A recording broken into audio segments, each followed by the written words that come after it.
Amén. El día de ayer tuve la oportunidad de estar en el congreso de nuestra iglesia central y hubo algo que me gustó mucho, que se repitió continuamente. Y en algún momento hemos utilizado esa expresión acá y espero que hoy podamos discernirla quizás con una mayor intensidad.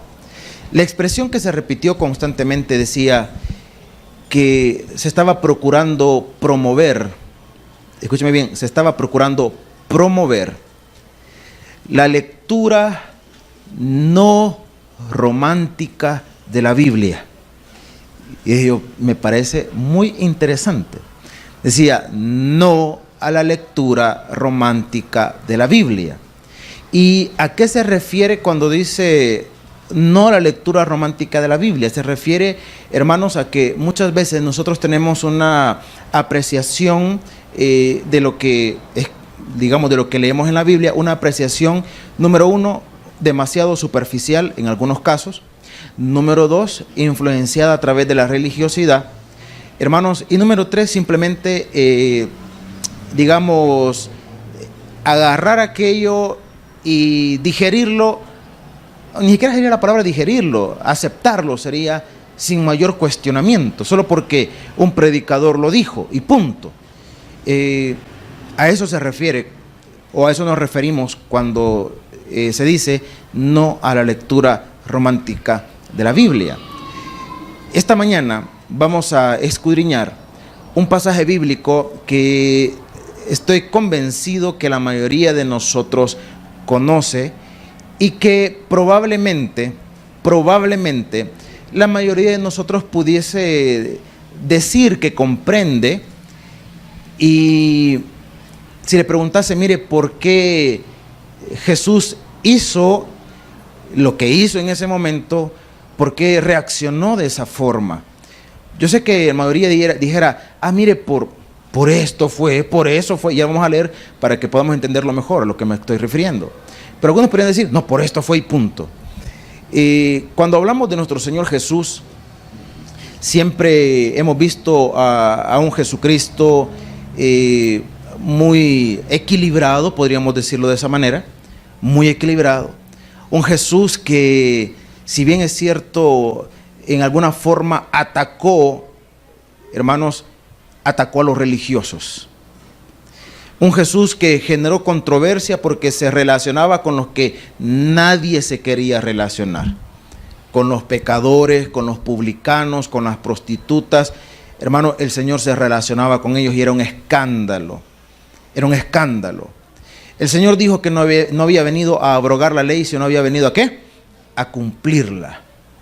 Y cosa más tremenda, hermano. Cosa más tremenda.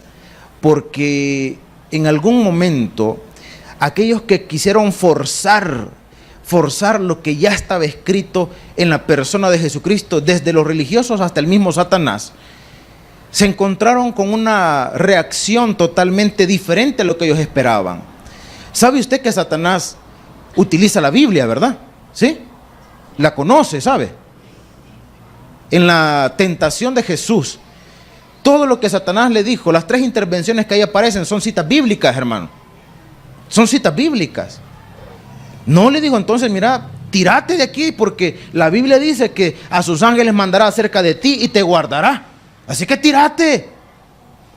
Hermanos, el enemigo conoce la escritura, pero, o mejor dicho, se la sabe de memoria, pero no significa que la comprenda, que la discierna, y ese es el reto nuestro. Mis estimados hermanos, los religiosos vinieron y dice la palabra que trajeron a una mujer, cosa que siempre hemos cuestionado, ¿verdad? ¿Por qué solo la mujer? Trajeron a una mujer que había sido encontrada en pleno acto de adulterio y la ley mandaba a tales, ¿a qué, hermanos? ¿A qué, hermanos? Apedrearlos. Entonces le dijeron, mira Jesús, aquí te la traemos. Hermano, y si hay alguien que tenía la potestad para agarrar la primera piedra y dejársela ir con todo, era Jesús. Pero dice que él escribía en tierra. Tranquilo, equilibrado, sereno. Él estaba ahí. Y entonces la turba que estaba allí, ¿verdad? Decía, pues la ley manda apedrearnos, ¿qué hacemos? ¿Qué hacemos? La apedreamos porque la ley así lo manda. Y el Señor, fíjese qué cosa, repito, más interesante. Porque el Señor en ningún momento contradijo la ley, en ningún momento se retractó de la ley, en ningún momento, en ningún momento. En ningún momento dio una nueva interpretación de la ley, en ningún momento. ¿Qué fue lo que hizo, hermanos? Bueno, si alguno de ustedes cree que está con la suficiente solvencia, déjele ir la primera pedrada a la pobre mujer, déjesela ir. Y todos acusados por su conciencia comenzaron a retirarse. Ahora, ese es un Jesús muy equilibrado, muy sereno, al que aparentemente, hermano, sacarlo de sus casillas era misión casi imposible, hermano. Cuando los religiosos venían a quererlo tentar, le salía con unas cosas que es allí donde, en una apreciación muy personal, es allí donde yo creo que el Señor le dibujaban una sonrisa, hermano. ¿Con qué potestad haces esto? Díganme ustedes, les dijo en una oportunidad, ¿el bautismo de Juan era de los hombres o era de Dios? Les dijo. Ay, hermano, ya estaban aquellos contra el cerco. ¿Qué le decimos? Si le decimos que es de los hombres, el pueblo nos va a apedrear porque tienen a Juan por profeta. Y si le decimos que es de Dios, nos va a decir, ¿por qué no lo hicieron ustedes? ¿Qué le decimos? ¿Qué le decimos? Entonces daban su brazo a torcer y le dijeron, no sabemos. Pues yo tampoco les voy a decir con qué autoridad hago estas cosas, les dijo. Yo imagino que el Señor le dibujaba una sonrisa, hermano. Ese Jesús tan equilibrado. Ahora, habiendo visto ese Jesús tan equilibrado, ahora vámonos al texto bíblico y veamos el otro rostro de Jesucristo. Esta condición, repito, muy conocida, controversial hasta cierto punto, y comprendámosla. Váyase al Evangelio de Juan, capítulo 2 y versículo 13. Evangelio de Juan, capítulo 2 y versículo 13, mis estimados hermanos. Cuando lo encontremos, puestos en pie, le damos lectura a la palabra de nuestro Dios. Leemos a partir del versículo 13 hasta el versículo 17. Perdiendo el enfoque es la meditación de esta mañana. Evangelio de Juan, capítulo 2, versículos, hermano, del 13 al 17. ¿Lo tenemos? Muy bien, entonces yo leo el 13, usted el 14 y juntos el 17. Dice la palabra de nuestro Dios. Estaba cerca la Pascua de los judíos y subió Jesús a Jerusalén. 14.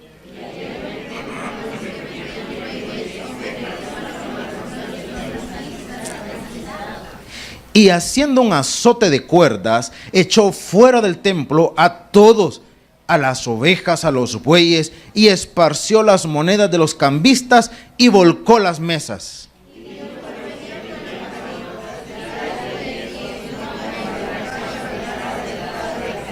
Juntos. Entonces se acordaron sus discípulos que está escrito, el celo de tu casa me consume. Oramos, Padre, en esta mañana, háblanos al corazón, instrúyenos con tu palabra, te lo suplicamos en el nombre de Jesús, amén y amén. Pueden tomar su asiento, mis estimados hermanos. Le decía que la mayoría de nosotros conoce este pasaje bíblico, lo ha leído varias oportunidades probablemente. La mayoría de nosotros, si nos preguntaran, mire, ¿y qué es lo que ocasionó esa reacción en Jesucristo? Si vimos o meditábamos anteriormente que varios acontecimientos, hermanos, no en ningún momento pues exaltaron a Jesús de esa manera. Aún, fíjense qué cosa más interesante, aún la misma incredulidad de sus discípulos no lo hizo enojar, no lo incomodó tanto como este momento.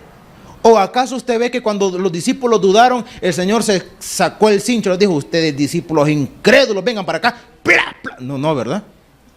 Simplemente les decía, ay, ustedes, hombres de poca fe, ¿cuánto tiempo he de estar con ustedes? Hermano, pero no veo una reacción así. Ahora, una vez más, la reflexión. ¿Y qué ocasionó que Jesucristo actuara de esta manera? La mayoría de nosotros podría decir, es que mire, ¿cómo va a creer usted que en la iglesia, hablemos de la iglesia, que el tiempo era el templo, ¿cómo cree usted que en la iglesia van a estar vendiendo tantas cosas? En pleno domingo hawaiano nos hubiera agarrado a nosotros, hermano. Pero olvídese, nos hubiera dado una, ¿verdad? Y el fresco a todos nosotros. Hermanos, esa es la interpretación más básica. Yo me pongo a pensar que a mí el hielo de las minutas me hubiera quebrado, hermano. Sí, olvídese. Y si nosotros nos vamos a esa, llamémosle, interpretación, estaríamos conformándonos con una lectura demasiado superficial. Ahora me va a entender el punto. Una lectura demasiado romántica, demasiado básica. Porque, hermanos, el hecho que hubiesen bueyes, ovejas, palomas en el templo es porque era parte de las ofrendas que se entregaban en sacrificio. Y muchas personas venían de largas distancias en peregrinaje. No podían traer esos animalitos, hermano. Lo más probable, 1, se les podían morir. 2, iban a perder la condición de perfectos. La iban a perder en el camino. Entonces, en ninguna parte de la Escritura o del Antiguo Testamento, usted va a encontrar que hay alguna restricción en cuanto a comprar, hermano, las ovejas, o en comprar los bueyes, en comprar la medida de harina que se ofrendaba en el templo. En ninguna parte del Antiguo Testamento usted va a encontrar que era prohibido comprarlo, en ningún momento. Porque entonces la mayoría de nosotros, digo la mayoría, nosotros la regaríamos, porque creo yo que la mayoría de ustedes compró su Biblia, ¿o no? La mayoría. Más de algunos se la regalaron y qué bueno por usted. Pero la mayoría la compró, hermano. Entonces andamos mal, andamos perdidos, hermano. Usted vino con hambre y está esperando que termine el culto para echar de las pupusas, ya no vaya, está en pecado. Hermano, esa condición, repito, es muy superficial. Ahora, fíjese usted la reacción de Jesús. La reacción fue, tomó un azote, hermano, comenzó a volcar todo, comenzó a, hermano, darle de azotes a todo aquello, y su condición era algo, hermano, que no le hemos visto antes y no la veremos después. No lo vamos a ver. Ahora, una vez más la reflexión. ¿Qué fue lo que ocasionó esa reacción entonces? Vamos interpretando. ¿Dónde estaba Jesús? O mejor dicho, ¿dónde tuvo lugar este acontecimiento, hermanos? ¿A dónde? ¿A dónde? En el templo. ¿Dónde tuvo acontecimiento este lugar, este evento? ¿A dónde? En el templo. ¿A dónde, hermanos? Vaya, eso no lo pierda de vista. ¿Dónde? En el templo. Ahora, ¿qué es, podemos decirlo? ¿Qué era el templo? ¿Qué es la iglesia? Vaya, para tener una comparación. ¿Qué era el templo? ¿Qué es la iglesia? El templo representaba el punto de adoración. ¿Para quién, hermano? De adoración para Dios. ¿Quiénes tenían que ir a adorar al templo, hermanos? ¿Quiénes tenían que ir a adorar al templo? Vámonos a la condición antiguo testamentaria. ¿Quiénes tenían que ir a adorar al templo? Ya casi vamos cayendo. ¿Quiénes tenían que ir a adorar al templo? Si usted ha venido a los estudios bíblicos, usted recordará que hubo un momento que explicábamos acerca del templo, que en el templo había una área que se había destinado para los no judíos. Se llamaba el atrio de los gentiles. ¿Y qué era el atrio de los gentiles? A todo aquel no judío podía ir al templo, pero tenía restringido, va a llegar hasta aquí, de aquí no puede pasar. ¿Por qué razón? Porque este es para los judíos. Ustedes están aquí, nosotros estamos aquí. Había una división, hermano. Había una división. Ahora bien, escuche esto. Dios había establecido ese lugar para la adoración exclusiva de los judíos. Pregunta. Y si no está seguro, mejor dígame en palabras sinceras y técnicas. A ver. ¿Había elegido Dios, hermano, ese lugar para la adoración exclusiva de los judíos? Gracias, hermano, porque eso me ayuda a seguir, a ir al siguiente punto. A ir al siguiente punto. Vamos a irnos, hermano, hasta, a ver, ¿quién fue el que edificó el templo, hermanos? ¿Quién lo edificó? ¿Quién lo edificó? ¿Quién tuvo unas enormes ganas de edificarlo? ¿Quién no lo dejó? ¿Por qué? Mentira, porque a Dios no le plació, hermano. No le dio la gana, ¿verdad? El David moría de ganas, hermano. ¿Quién hizo todas las cosas? ¿Quién recolectó los fondos? ¿Quién hizo los planos? ¿Quién? David, hermano. ¿Quién hizo todo? David. Y cuando David ya estaba listo, Señor, hoy sí, Señor, yo te amo tanto, porque era el dulce cantor de Israel. Señor, yo te amo tanto y quiero edificar casa a tu nombre. Y Dios le dijo, gracias, David.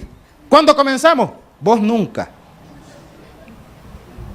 Pero Señor, o sea, tu cantorcito, David, que te ama tanto. Nada, tu hijo lo va a hacer. Pero este mono que ha hecho, nada, y qué te importa, él lo va a hacer. Hermano, y lo hizo Salomón. Ahora, vea usted lo que dice la palabra. Vámonos, por favor, al primer libro de Reyes, capítulo 8. Primer libro de Reyes, capítulo 8, versículo 12. Ahí comenzamos a leer, hermanos. Hablamos de la dedicación. El templo estaba terminado y vamos a entender esto. Primer libro de Reyes, capítulo 8, versículo 12, iniciamos. ¿Lo tiene? A ver, lo leemos, dice la palabra. Capítulo 8, versículo 12. Dice la palabra. Primer libro de Reyes. Entonces dijo Salomón, Jehová ha dicho que que él habitaría, ¿a dónde? Esto predicamos hace como 2 años, creo. Versículo 13. Yo he edificado casa por morada para ti, sitio en que tú habites para... Y volviendo el rey su rostro, bendijo toda la congregación de Israel, y toda la congregación de Israel estaba de pie. Vaya, deténgase ahí. En este momento, Salomón está, digamos, iniciando todo el evento de la inauguración, de la dedicación, de la consagración de aquella edificación para Dios. Ahora, Salomón también tuvo un momento de oración, de reflexión, que viene incluido en la misma consagración, y decía lo siguiente. Vamos a ir leyendo algunos versículos hasta llegar al punto que corresponde. Dice la Escritura. Váyase al versículo 30, por favor. Dice el versículo 30. Oye pues la oración de tu siervo y de tu pueblo Israel. Cuando oren en este lugar, también tú lo oirás en el lugar de tu morada, en los cielos, escucha y... Vaya, ve el 31. Si alguno pecare contra su prójimo y le tomaren juramento haciéndole jurar y viniera en el juramento delante de tu altar, en esta casa, ¿cómo dice 32? Hasta ahí deténgase. Tú oirás desde... Vaya al 33. Si tu pueblo Israel fuere derrotado delante de sus enemigos por haber pecado contra ti, y se volvieren a ti y confesaren tu nombre y oraren y rogaren y suplicaren en esta casa, como dice 34, tú oirás. 35. Si el cielo se cerrare y no lloviere por haber ellos pecado contra ti y te rogaren en este lugar conforme a tu nombre y se volvieren del pecado cuando tú los afligieres, como dice 36. Vaya, deténgase hasta ese momento. Mire todas las condiciones que viene dando. Y mire cómo el pueblo, no cómo el pueblo respondía, perdón. El énfasis que Salomón hacía hablando con Dios, y el énfasis era, tú oirás desde los cielos. Ahora, váyase al versículo 41, por favor. Versículo 41. Dice versículo 41. Asimismo, ¿quién dice, hermano? Vaya, póngale atención a esto. Asimismo, ¿quién? Que no es de tu pueblo Israel, que viniere de lejanas tierras a causa de tu nombre, y este paréntesis en el 42 es una aclaración, pues oirán de tu gran nombre, de tu mano fuerte y de tu brazo extendido, y vinieren, ¿cómo dice? 43, tú oirás en los cielos. Vaya, deténgase ahí, deténgase ahí. Hay una característica de los judíos de aquel tiempo, del tiempo de Jesús y de este tiempo. ¿Cuál es esa condición? Hermano, son muy celosos, no sé si decirle de su religión, de su fe e incluso de su raza, hermano. ¿Por qué no se llevaban judíos y samaritanos? Porque los samaritanos decían que había que adorar en Jericín y los judíos decían que había que adorar ¿a dónde? En Jerusalén. Ese era un motivo de pleito. Otro motivo de pleito es que cuando Nabucodonosor se los llevó cautivos y posteriormente quisieron repoblar esa región, trajeron, hermano, personas de otras nacionalidades y los mezclaron con los judíos. Y de ahí salieron los samaritanos. Entonces los samaritanos eran considerados como judíos no puros. Y como que ellos eran tan celosos, decían, estos son samaritanos, véanlo de menos. Véanlo de menos. Jesucristo mismo, siendo Dios, en algún momento usó esa, llamémosle, influencia, esa influencia de orgullo nacionalista, claro, con un propósito divino. ¿Recuerda usted aquel acontecimiento de la mujer sirofenicia que vino a clamar, hermano, por un milagro a Jesucristo? ¿Recuerda las palabras de Jesús cuando le dijo, no, dijo, yo soy mandado de las ovejas de la casa de mi padre? Es más, le dijo, no es correcto que los perrillos se alimenten de la mesa de sus amos, como le dijo la mujer, hermano. Ahora, claro, no significa lo mismo que para nuestro tiempo, pero sí era en alguna forma de decirle, sos gentil, no sos judía. Así que no vengas a querer reclamar derechos de judía. Ahora, no es que Jesús lo estaba viendo de menos. Le dije, es que había un propósito ahí. Señor, le dijo a aquella mujer, en lugar de sentirse ofendida, hubiera sido salvadoreña, ¿qué hubiera hecho, hermano? Bueno, ahí se lo dejo a su imaginación. Aquella mujer, en lugar de sentirse ofendida y aludida, le dijo, Señor, le dijo, sí, pero aún los perrillos se alimentan de la migaja que cae de la mesa de sus amos. Y ahí vino, hermano, algo maravilloso de Jesús y dijo, ni en Israel he encontrado tanta fe. Hermano, y esa mujer obtuvo el milagro de Dios. Porque, vamos entrando en detalle, porque Dios no tiene exclusividad para nadie. Para nadie. Pero ¿sabe cuál es el problema de los judíos y de los creyentes de nuestro tiempo? Tenemos mala memoria. Hay muchas cosas que a nosotros se nos olvidan, hermano. Se nos olvidan. ¿Cuántos de nosotros en algún momento hemos conocido de casos, nos hemos visto envueltos en situaciones en donde parecería que nos hacen creer que en la iglesia no cabemos todos, hermano? Que nos hacen creer e incluso señalamos y creemos que tenemos la potestad para determinar quién puede estar y quién no puede estar, quién debería ser y quién no debería ser. Mire, iba a dejar servir a fulano de tal. ¿Y por qué no? Porque fíjese que esto y esto. Y no, también eso éramos nosotros, pues. La diferencia, esperaría yo, que éramos, que ya no somos. O somos y asolapados, ¿verdad?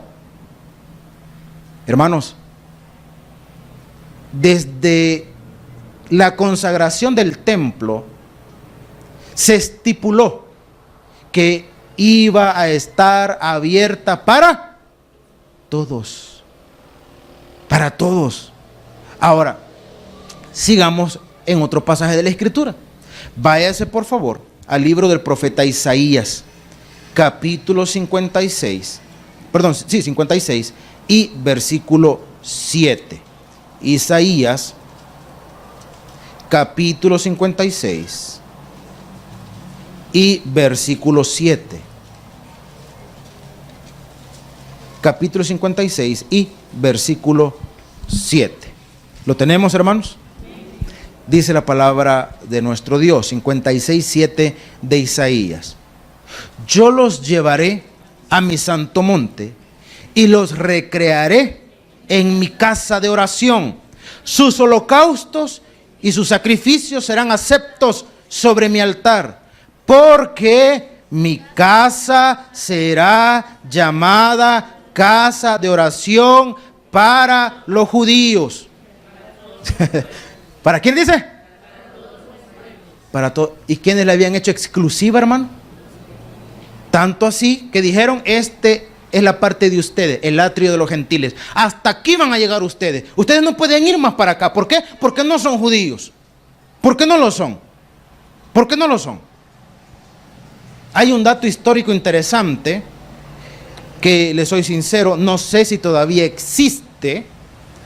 Porque recuerde usted que del templo que fue destruido allá en el año 70 después de Cristo, ha quedado básicamente un muro, ha quedado en pie, que es el famoso muro de los lamentos. Esa es una parte, una pared del templo, hermano. Es una pared del templo. Y por eso es que los judíos, se les llama ortodoxos, llegan allí, hermano, porque es lo que les queda del templo.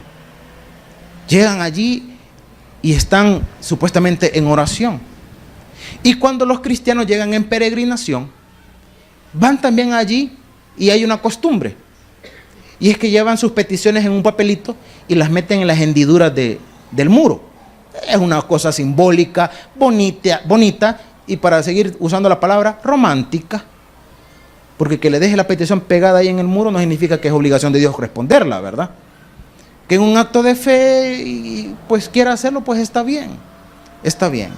Entonces, en la entrada del templo había una escritura en una roca en donde Dios en ningún momento, hermano, había establecido eso. Pero habían puesto en la entrada del templo: se prohíbe la entrada a gentiles a este lugar de adoración. Se prohíbe la entrada de los gentiles. Se prohíbe. Hermano, y de ahí pues, entonces, para ir aterrizando un poco, porque no terminamos hoy.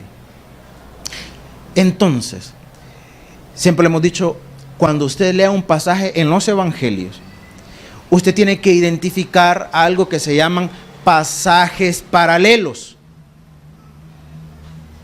Paralelos, paralelos, ¿verdad? O sea que tienen similitudes. O que el mismo pasaje se encuentra en otras porciones de los evangelios, o en otros evangelios. De los primeros 3 evangelios, ¿cuáles son los primeros 3 evangelios, hermano?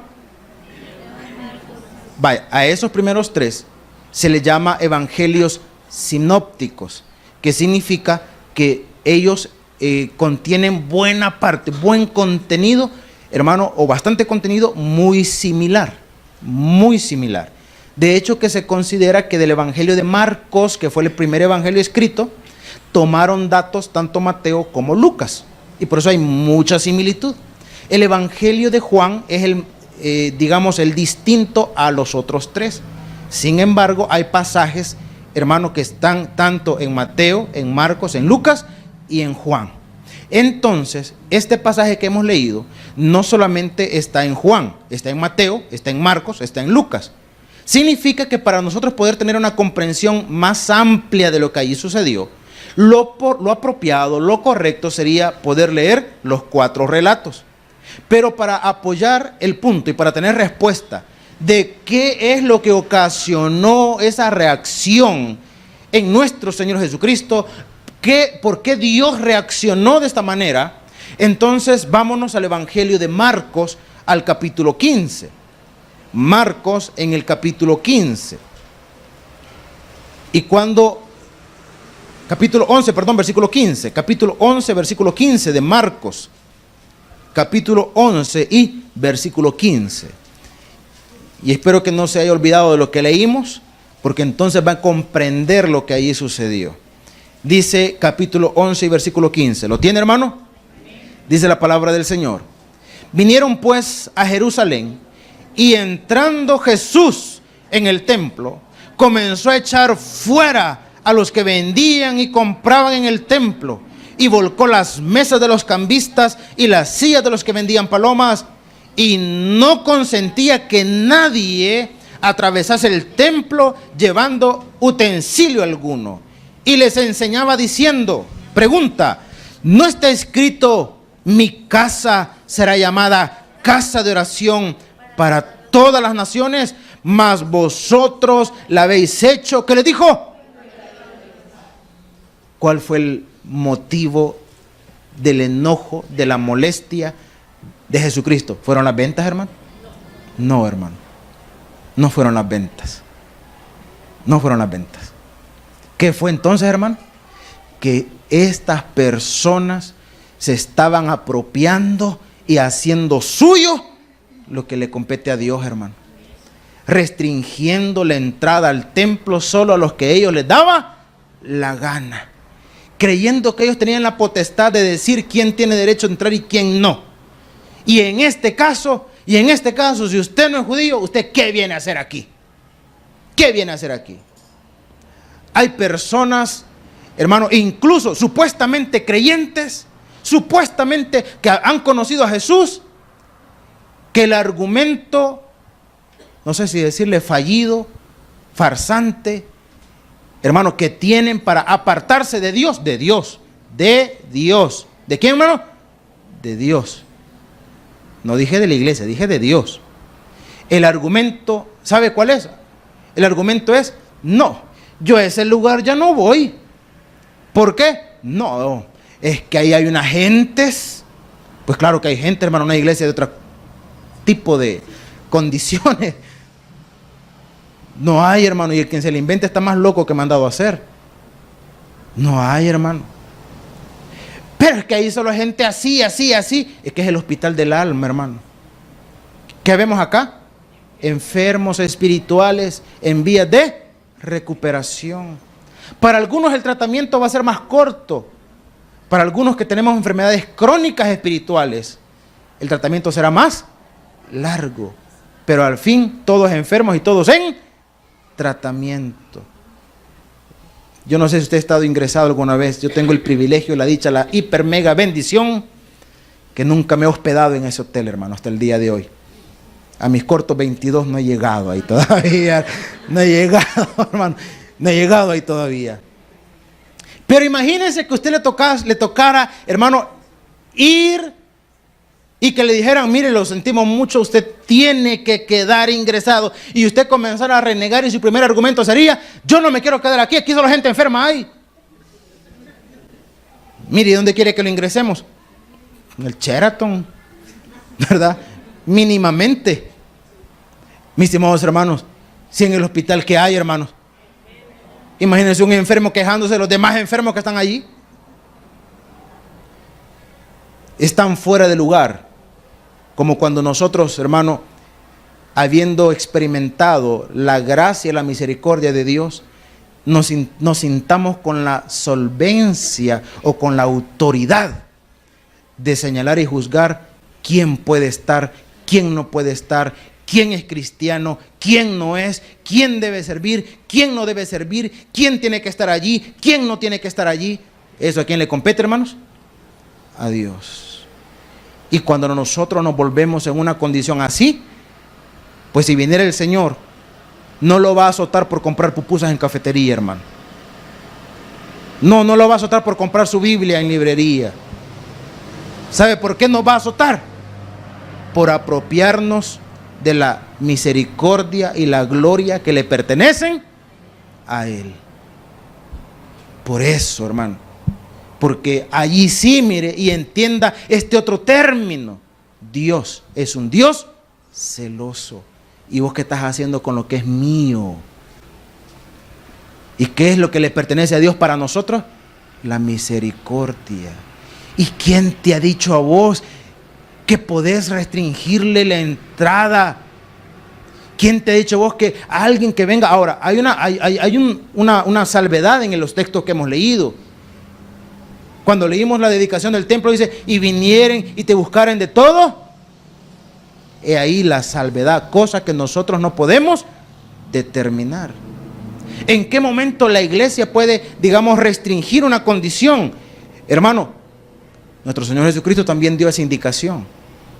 Y dijo, miren, si alguien pecare contra ti, llámelo aparte, ¿verdad? Habla, voy a parafrasear, habla con él. Si no te oyere, llama a 2 testigos. Y si no te entendieren, pues entonces dilo a la congregación. Y si no te entendieren, entonces tenlo por impío y pecador. Está diciendo, no es nacido de nuevo. Eso es una condición muy diferente, hermano. Muy distinta. Cuando la necedad se arraiga en el corazón del individuo. Pero cuando una persona tiene el deseo sincero de buscar a Dios, hermano, nosotros no deberíamos restringirle la entrada. Alguien me preguntó una vez y me dijo, ¿qué harías? ¿Qué harías si llegara un homosexual a tu iglesia? Le dije yo, nada. Darle la bienvenida. Darle la bienvenida. Es que aquí cabemos todos, hermano. Que nosotros nos queremos escandalizar porque a él se le nota y a mí no, tal vez. Otra cosa, ¿verdad? Sí. Imagínate que salga un macho alfa diciendo, ¡ah! Un homosexual en la iglesia. ¡Ay, no!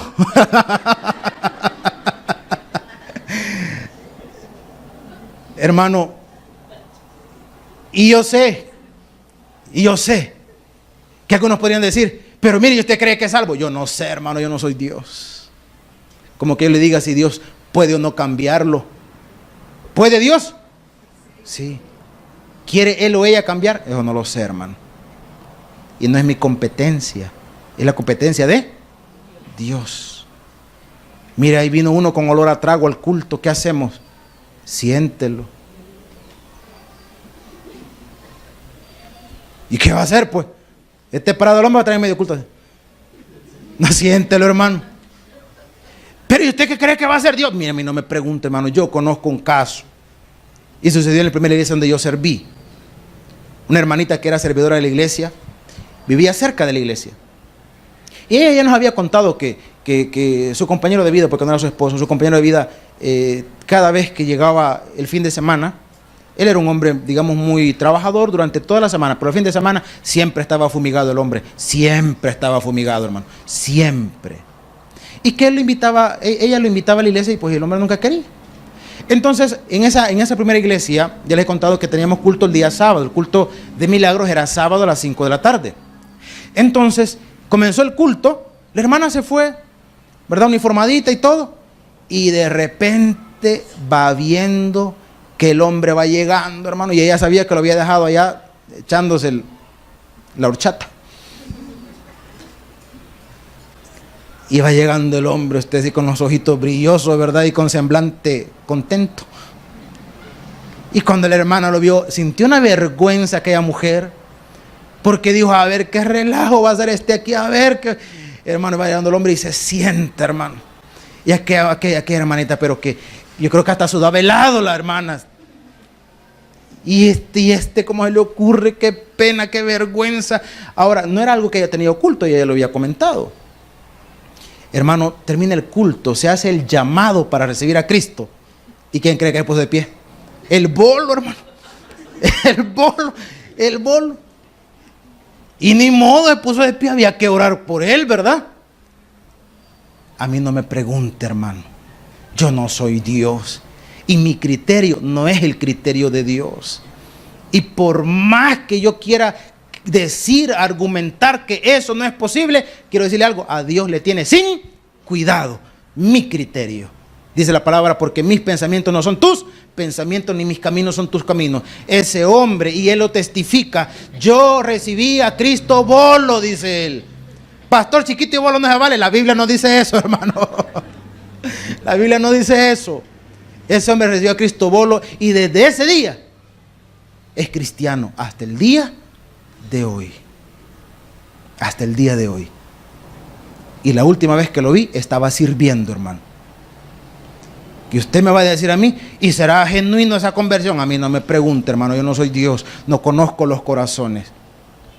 ¿Y quién soy yo para decirle que no? No, pero mire, usted recibió a Cristo bolo, así que no, venga para acá y lo tiene que volver a recibir. Hermano, ese es mi criterio, no el de Dios. Dios me va a dar de riendazos a mí si yo le dijera, Señor, ese bolo no lo dejemos entrar, Señor. ¿Qué decís? Yo que vos no lo dejaré entrar. ¿Se imaginan nosotros negociando con Dios eso, hermano? Señor, hagamos una cosa. Todos los que pecaron ayer que no entren al culto hoy, Señor. Pongamos una bocina allá afuera. Allá hiciéramos el culto todos, hermano. Allá estuviéramos todos, hermano. Y parados para colmo.